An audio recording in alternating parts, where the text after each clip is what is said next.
Eh bien, on va être ensemble pendant à peu près 25 minutes. Et l'objet de cette conférence, comme son titre l'indique, c'est de vous faire une plongée dans l'univers des deepfakes. Alors évidemment, en 25 minutes, le sujet est tellement vaste, on ne va pas pouvoir rentrer dans les détails de chaque sujet qu'on aurait aimé aborder avec vous. Mais voilà, l'idée, c'était vraiment de faire un tour d'horizon de plein de sujets qui sont liés à ce nouveau phénomène qui est apparu il y a quelques années, que ce sont les deepfakes. Donc moi, je suis Jean-Pierre Georgin, je suis leader data chez OnePoint. Ça fait près de 2 ans que j'ai rejoint l'entreprise. Et dans mes équipes, j'ai la chance de compter Joe, qui va se présenter. Oui, bonjour tout le monde, bienvenue. Je m'appelle Joe Courrier, je suis ingénieur IA chez OnePoint depuis 1 an et demi. Alors, ce qu'il faut que vous sachiez, c'est que les images qui sont là, d'ores et déjà, ce n'est pas les vraies images de nous, elles ont été retravaillées par IA. C'est déjà des premiers deepfakes qu'on peut vous montrer aujourd'hui. Alors évidemment, ça aurait été plus flagrant si ça avait été ces photos-là. Mais déjà, celles d'avant, effectivement, c'était d'ores et déjà des deepfakes. C'est l'actualité du moment. Donc, il y a une vidéo qui a l'air de vouloir se déclencher. Les deepfakes, c'est comme la présidentielle. J'y pense le matin en me rasant. Voilà, il paraît que d'ici 2 ans, peut-être un petit peu moins, il y a une place à prendre. Donc, sait-on jamais, j'ai peut-être changé d'orientation. En attendant, notre agenda pour aujourd'hui, c'est de vous présenter les différentes techniques, les techniques majeures de génération de deepfakes. Après, moi, je vous parlerai des applications entre guillemets positives qu'on peut trouver à cette nouvelle technique, mais surtout les risques et les défis que ça suppose. Et puis Joe terminera par l'état de l'art de la détection de deepfake aujourd'hui en 2025. Et puis s'il nous reste quelques minutes, on sera évidemment ravis de prendre quelques questions et à y répondre. Et avant de commencer, qu'est-ce qu'un deepfake? Donc on s'est plongé, Joe et moi, dans la littérature. Le deepfake, c'est un mot valise qui est constitué de la concaténation du mélange de deep learning et de fake, donc de l'apprentissage profond, est quelque chose qui est totalement faux. Et ce terme est apparu en 2017, donc c'est somme toute assez récent. Et c'était le pseudonyme d'un compte Reddit qui déjà à l'époque avait un but pas très louable puisqu'il échangeait des photos à caractère pornographique, et depuis ce subreddit a été heureusement fermé. Mais c'est à partir de là que le terme est apparu et qu'il est utilisé désormais aujourd'hui pour désigner tout à la fois la technique de génération du contenu, sa synthèse, et puis le contenu lui-même, donc ce qui est généré, soit un contenu audio, une photo ou bien une vidéo. Et donc, comme je vous l'annonçais dans l'agenda, on va commencer par vous parler des différentes techniques de génération de ces deepfakes. Bonjour.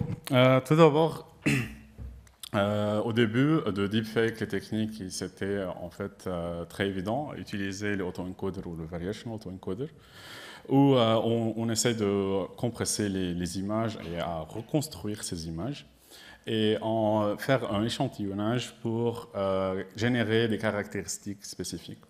Les avantages de cette technique, c'était que c'est pas très très complexe, mais le problème c'est que la qualité de ces photos sont pas vraiment de haute qualité. Par contre, après, il y avait, comme en 2017 avec le GAN et tout ça, avec le GAN, où il y a un générateur, un discriminateur, où l'objectif du générateur, c'est de tromper le discriminateur, à entraîner pour créer des images qui sont fake, mais le discriminateur pense que c'est correct. Mais après, on a eu le diffusion, qui est en fait, qui vient de autoencoder, de la famille des autoencoders, qui est du hierarchical autoencoders. La diffusion, où je pense beaucoup de monde parle, ça se parle ce mot, où on fait étape par étape pour enlever le bruit, des bruitages des images. On commence avec du bruit pour générer des images. Mais après ça, encore ici, on discute pourquoi il y a encore la terminologie de transformateur, l'architecture transformateur, où ici on voit dans notre application, dans les images qu'on a utilisées là, c'est les flux, ça s'appelle le modèle flux, ou encore où il utilise tous ces concepts. Ou ici, le self-attention est encore l'attention entre les modalités, ou le cross-attention, est utilisé pour comprendre le contexte des textes et des vidéos et entre les deux. Encore après ça, il y avait la méthodologie de flow matching qui est utilisée aujourd'hui par tous les modèles récents, les state of the art, et qui essaie le débruitage, c'est en fait d'une manière un peu linéaire, car avec le modèle diffusion, c'est un peu random, la manière comment on passe d'une étape à une autre, mais avec le flow matching, c'est plus naturel, les images doivent être plus naturelles et il est linéaire, le process. Comme on voit ça, là, c'est plutôt le flow matching, il est plus linéaire que la diffusion.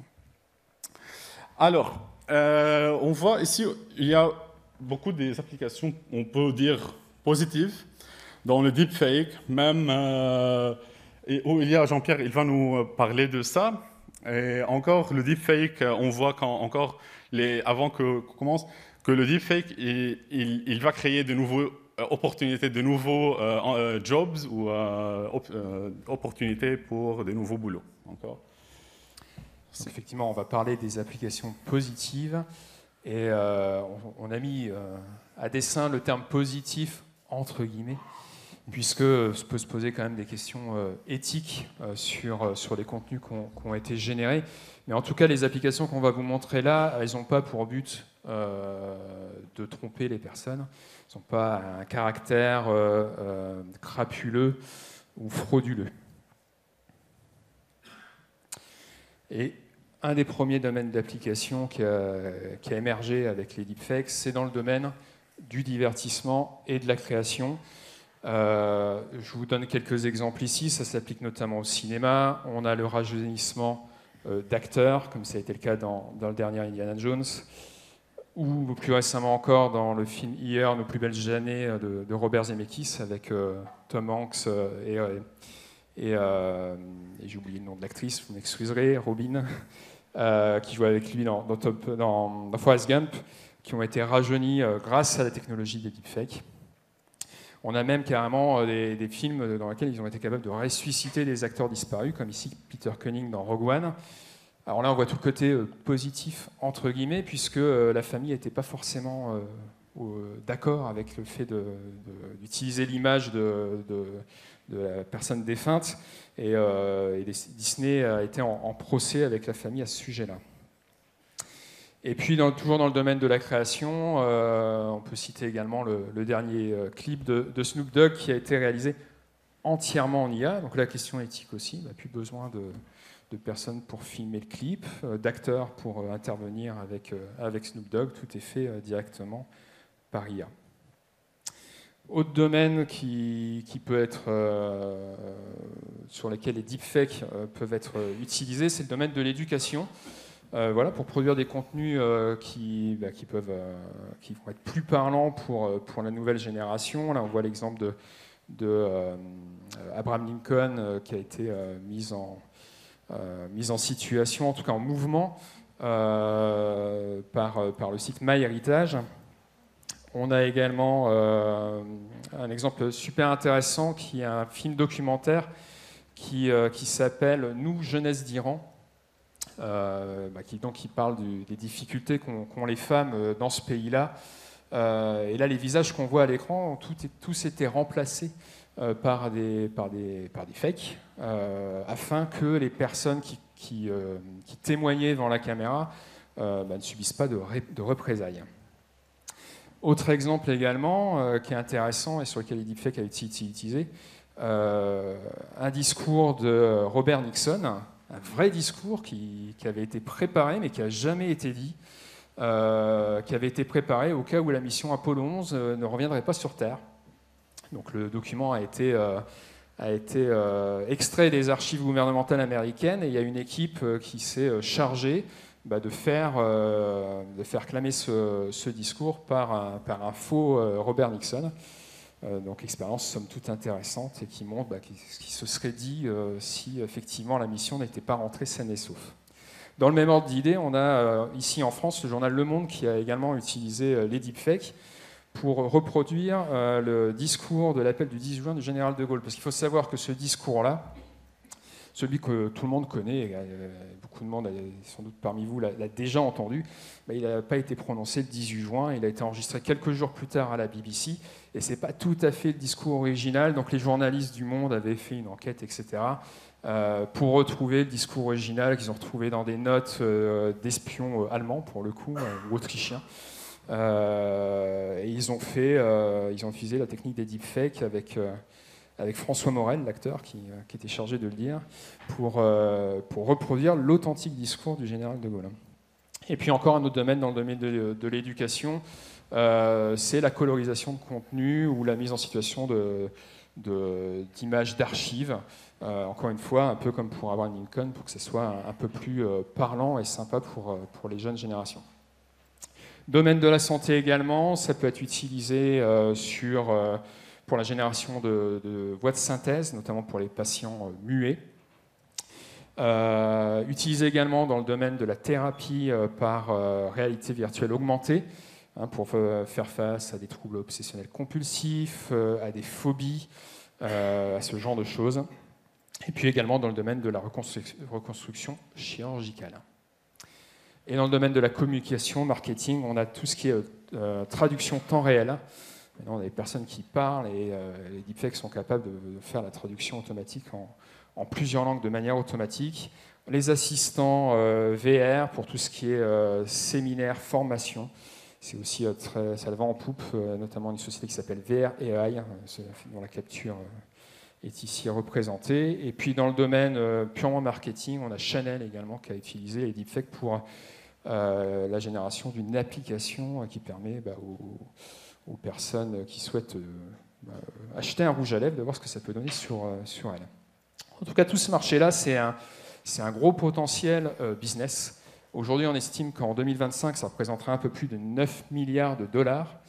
Et c'est quelque chose qui est en forte progression. On estime que sur 5 ans, ça va augmenter d'à peu près 20% par an pour atteindre quelque chose qui se rapproche de 40 milliards de dollars en 2032.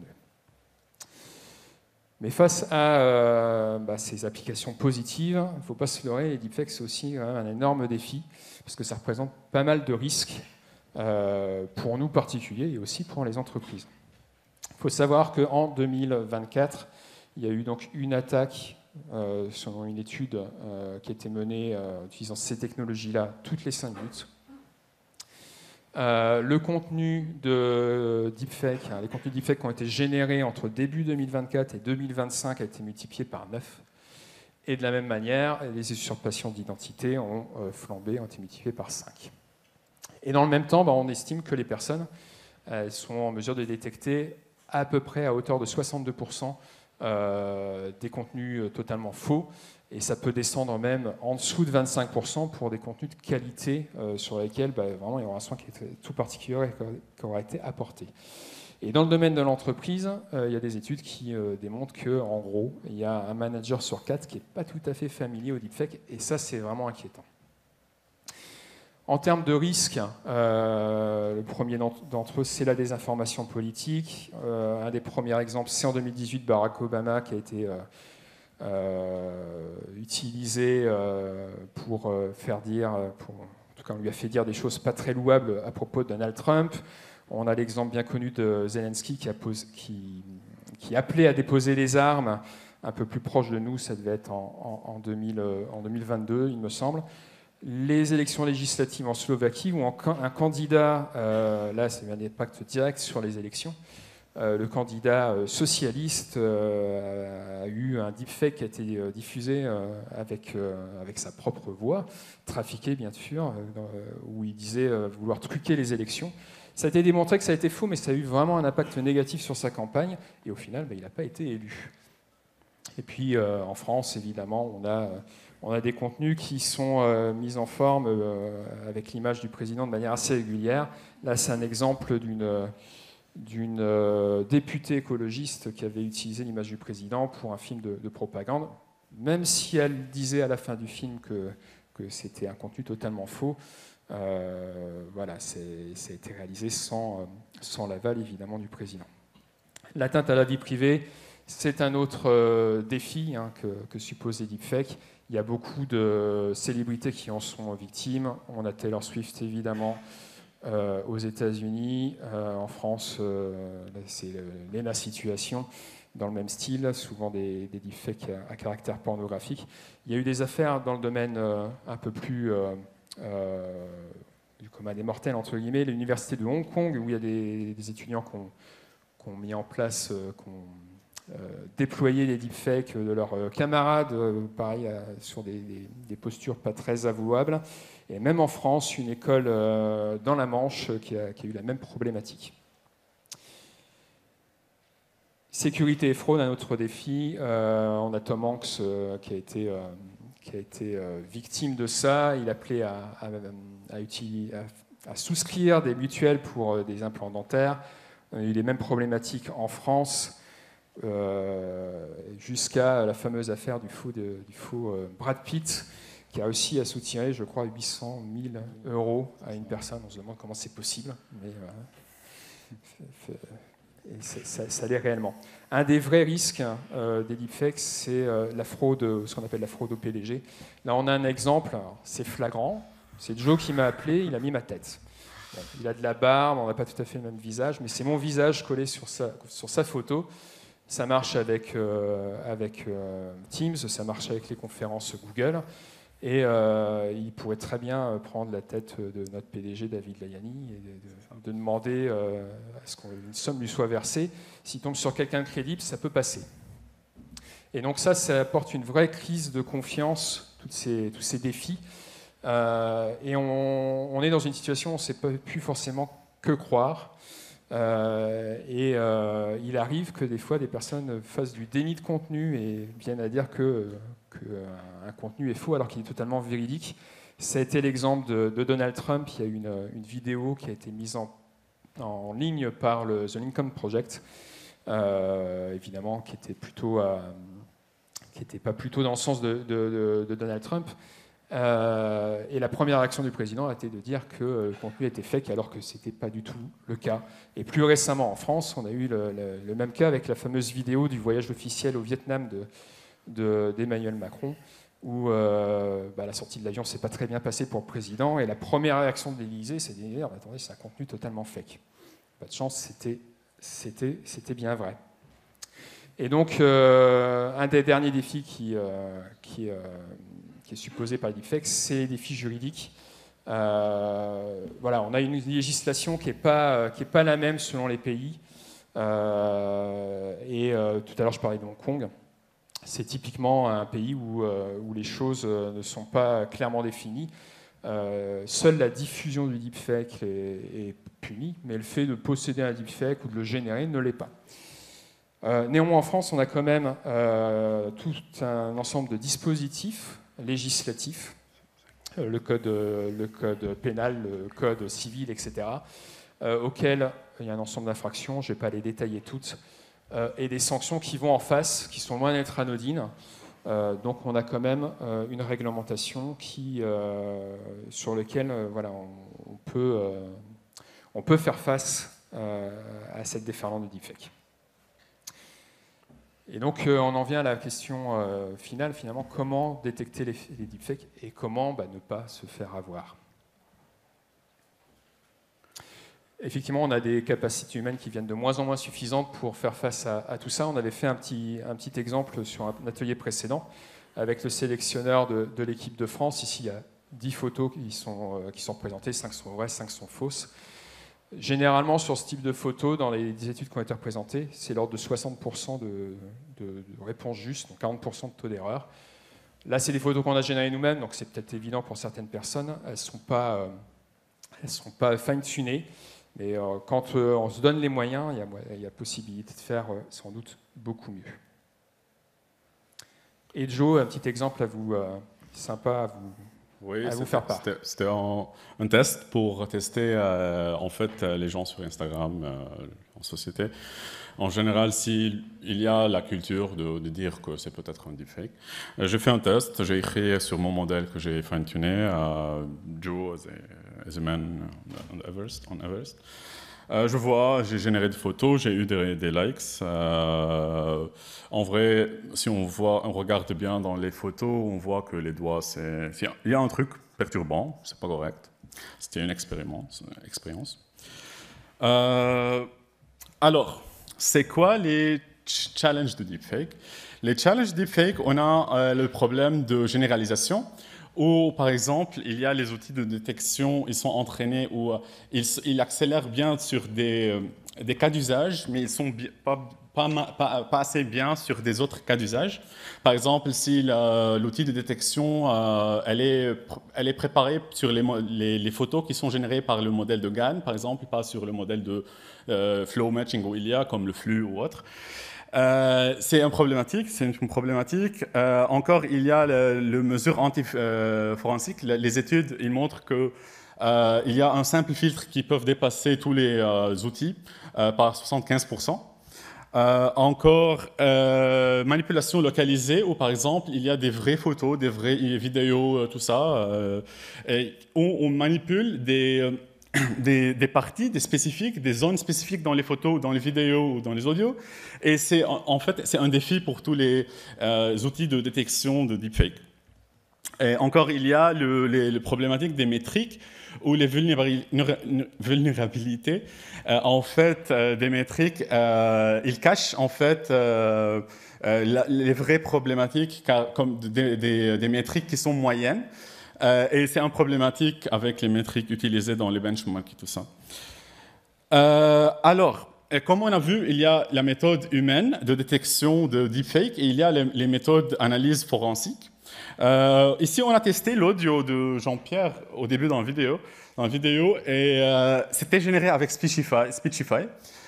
Mais on a essayé l'outil de Eleven Labs pour voir si c'est détectable ou non comme un fake. C'était unlikely, il a cru que c'est lui qui a dit ça. Encore, ici, alors c'est quoi les différentes analyses forensiques? Il y a l'analyse de bruit photographique dans les photos. Il y a l'analyse des fréquences pour voir couleurs et tout ça. Compression inconsistante, on peut voir des défis à cause de ces compressions.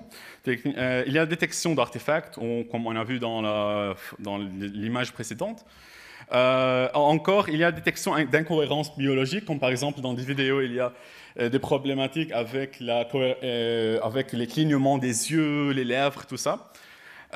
Et ça, c'est détectable. Encore, par exemple, il y a l'outil de Intel Fake Catcher où dans les vidéos, encore, elles peuvent voir en fait les blood flow dans les vidéos pour voir si c'est un humain derrière ou c'est du deepfake, car le fake, il n'y a pas cette circulation. Les initiatives, maintenant. C'est quoi les initiatives? Il y a le watermarking.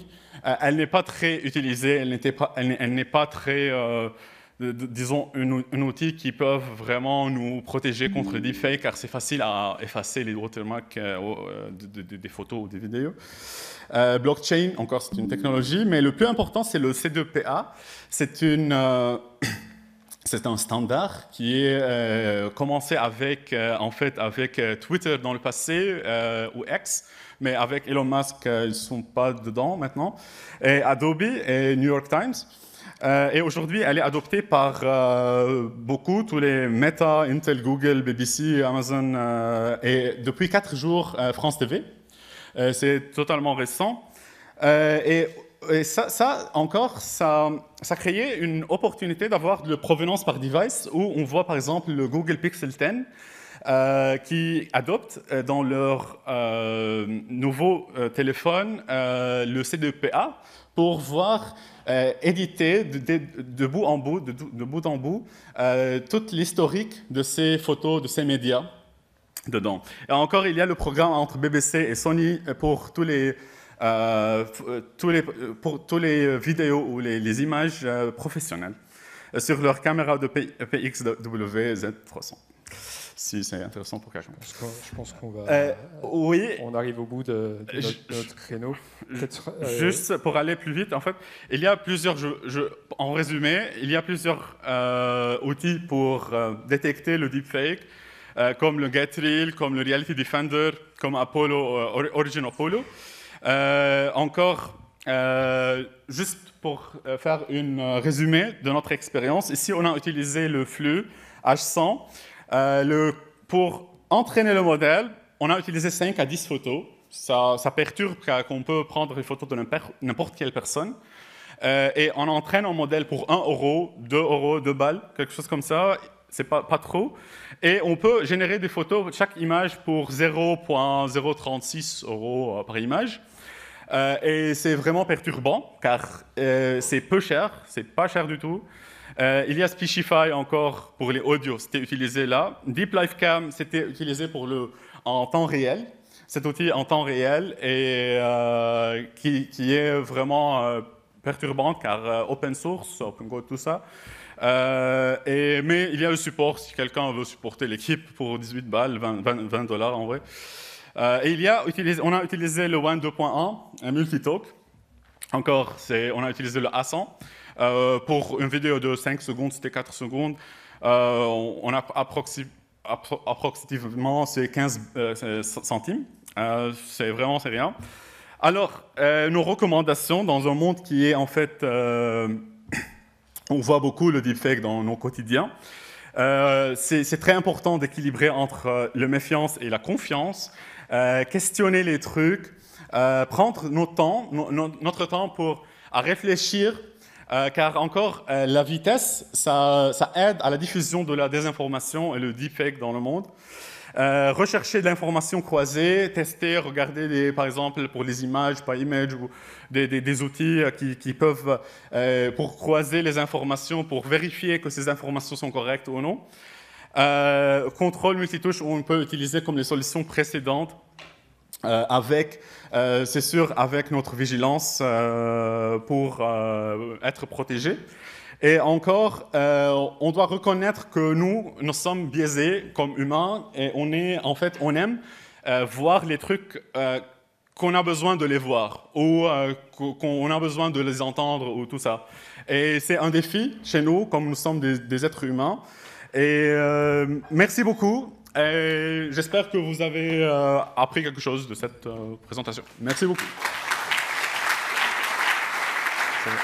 Merci. Et merci du coup aux sponsors, aux organisateurs. Et désolé d'avoir un petit peu débordé. On est sur le stand de OnePoint. On a des démos. Vous souhaitez en parler avec nous. C'est ça. On a les modèles. Si vous voulez tester des modèles, tester le deepfake, comment c'est facile, comment c'est rapide. Vraiment, vous pouvez passer chez nous et vous êtes bienvenus.